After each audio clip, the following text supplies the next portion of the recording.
Oi gente, tudo bom? Bem-vindos a mais um vídeo do canal. No vídeo de hoje eu vou contar pra vocês uma história extremamente bizarra.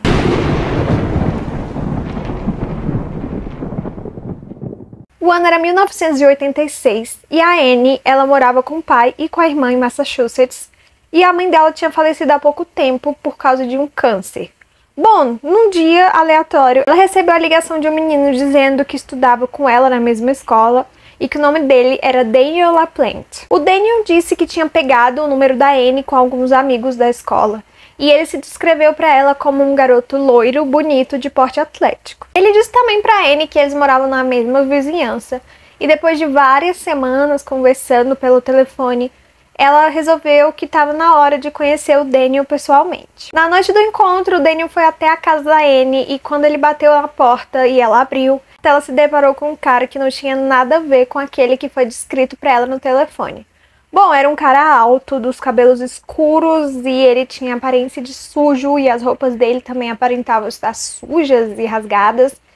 E ela ficou um pouco assustada, porque aquele era o Daniel. Mas mesmo assim, ela resolveu sair com ele ali pra feirinha que tava tendo na cidade e conhecer ele, já que eles já estavam conversando há um tempo, então por que não? Ela deu uma chance pra ele.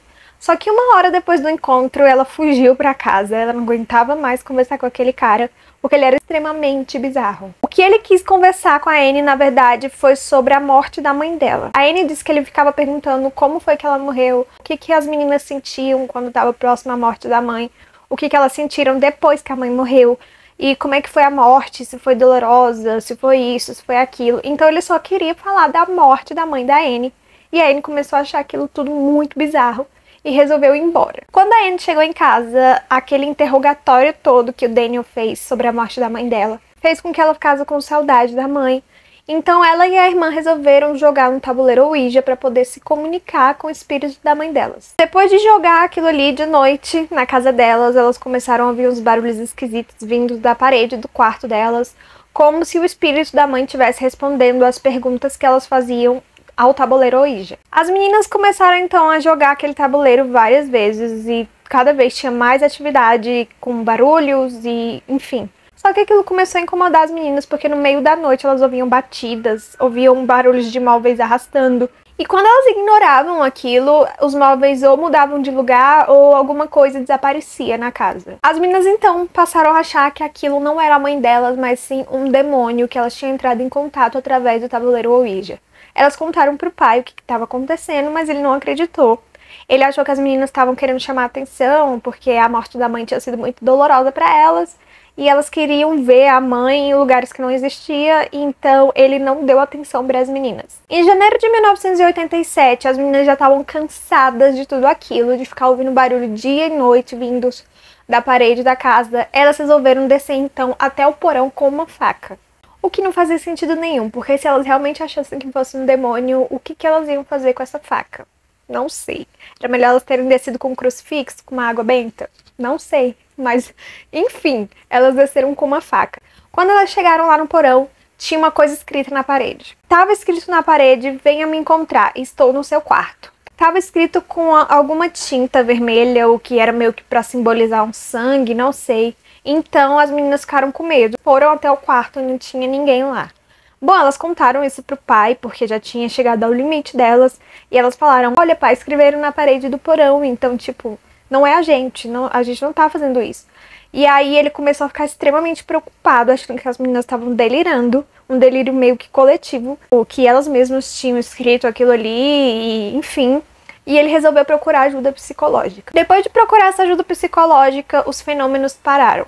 Só que algumas semanas depois apareceu uma mensagem, só que dessa vez no quarto da Anne. Estava escrito: estou de volta, encontre-me se puder. Bom, a Anne de novo foi falar com o pai dela, apesar dela não ter mais esperança de falar com o pai, já que o pai não acreditava. Ele queria meio que fazer com que as meninas acreditassem que elas estavam ficando loucas e que elas que estavam escrevendo aquilo. Mas ela foi falar com o pai e o pai de novo não deu atenção nenhuma pra elas. Só que como ele já tava puto da vida com aquela situação, ele fez o seguinte: ele pegou as duas meninas e levou pra casa dos vizinhos, e ele foi dar uma olhada na casa pra ver se tinha algum demônio ou alguma coisa ali que estivesse perturbando as meninas. Ele saiu revistando a casa toda pra ver se achava alguma coisa, e ele encontrou algumas partes da casa bagunçadas, que não estavam antes dele deixar as meninas da casa do vizinho e ele achou aquilo estranho. E quando ele chegou no quarto da Anne, tinha uma coisa pior ainda. Na parede estava escrito "Casa comigo". Quando ele se virou para sair do quarto, ele se deparou com uma figura muito peculiar. Um jovem alto que usava a peruca que antes era da mãe das meninas, que faleceu de câncer. Ela usava uma peruca loira antes de falecer, porque ela já tinha perdido os cabelos.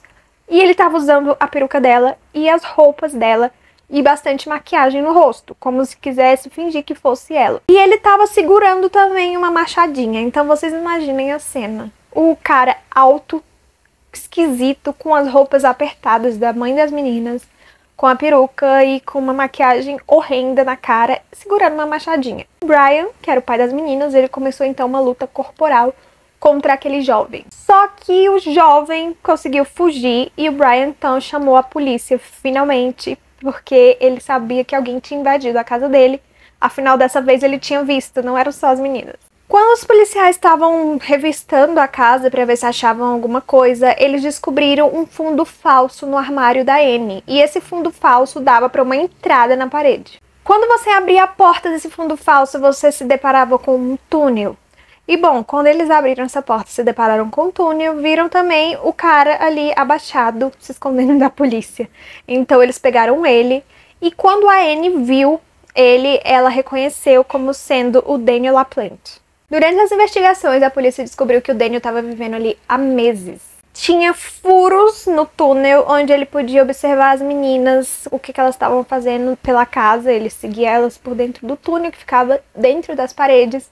Ele tinha ali comida, ele tinha espaço para respirar. Então era meio que uma casa dentro das paredes da casa das meninas. Quando a polícia perguntou pra ele como ele tinha pegado o número da Anne, afinal ele disse que tinha pegado com os amigos dela e a gente já sabia que isso era mentira, ele não falou, mas com as investigações da polícia, a polícia deduziu que ele já tinha invadido a casa antes e com isso ele achou o número da Anne ali, ficou com esse número e enquanto morava dentro das paredes ele ligava pra ela pra fingir ser um amigo. Tá, mas se a história já não fosse bizarra o suficiente, agora a gente vai saber um pouco da história do Daniel e por que ele fez tudo o que ele fez. O Daniel, ele foi abusado psicologicamente e sexualmente por todos os adultos que fizeram parte da vida dele. Ele desde criança foi diagnosticado com dislexia e ele sofria um bullying extremo na escola que ele estudava. Os alunos chamavam ele de retardado, esquisitão, assustador, porque ele tinha uma vibe meio assustadora mesmo, então as crianças faziam bullying com ele durante toda a vida dele. Bom, e vocês acham que não dá pra piorar, mas dá sim. O Daniel, ele sofria, como eu disse pra vocês, vários abusos dos adultos que viviam na vida dele, e quando ele foi procurar ajuda psicológica, o psiquiatra dele era simplesmente um pedófilo que abusava dele.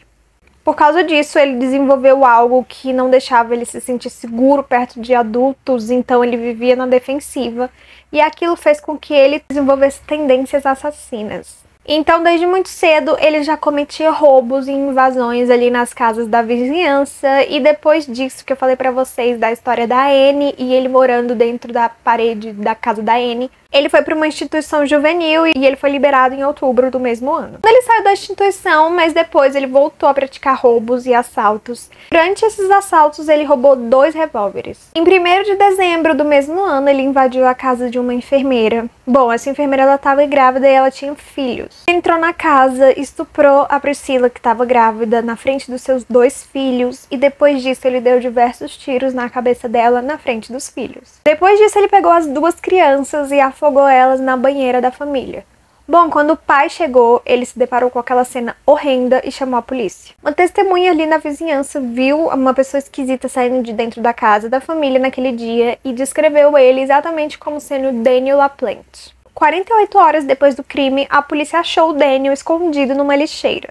Levaram ele para a delegacia e acharam na meia dele um fio de cabelo da Priscila, que foi a mãe grávida que eu contei para vocês que ele matou. E aí ele passou a ser ligado como o principal suspeito do crime. Ele foi condenado, então, à prisão perpétua. Só que enquanto ele estava preso, ele ergueu vários processos contra o sistema prisional, porque ele alegava que eles não deixavam ele exercer a fé dele de satanista. Enquanto ele estava preso, foi criada uma nova lei que dizia que se um jovem fosse condenado por assassinatos de extrema violência, ele teria o direito à liberdade condicional depois de 30 anos do encarceramento. Claro que ele pediu a redução de pena, de acordo com essa lei. Ele dizia que sentia muito por tudo que ele tinha feito e que ele se arrependeu amargamente e que nunca faria aquilo de novo. Mas o juiz não engoliu isso e deu mais 45 anos de prisão para ele. O juiz disse também que ele estava sujeito a uma avaliação psicológica para ver se realmente ele tinha se arrependido de tudo que ele tinha feito. Testemunhas dizem que o Daniel, ele nunca demonstrou remorso, apesar do discurso que ele fez no tribunal dizendo que sentia muito, ele nunca demonstrou remorso. Bom, gente, essa foi a história do Daniel LaPlante, que simplesmente vivia dentro das paredes da casa das meninas e fez elas acreditarem que aquilo seria o espírito da mãe delas que estava se comunicando.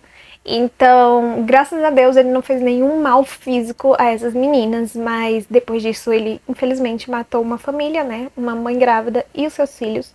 E ele era extremamente cruel. Mas mesmo ele não fazendo nada físico com as meninas, você imaginar que você viveu dentro de uma casa por meses, com alguém te observando de dentro das paredes da casa, é uma coisa simplesmente bizarra de deixar qualquer um paranoico. Nesse caso, ele foi indicado pela minha prima, quero agradecer a ela. Se vocês tiverem sugestões de vídeos também, é só me mandar aqui que eu faço. Obrigada pela dica, prima.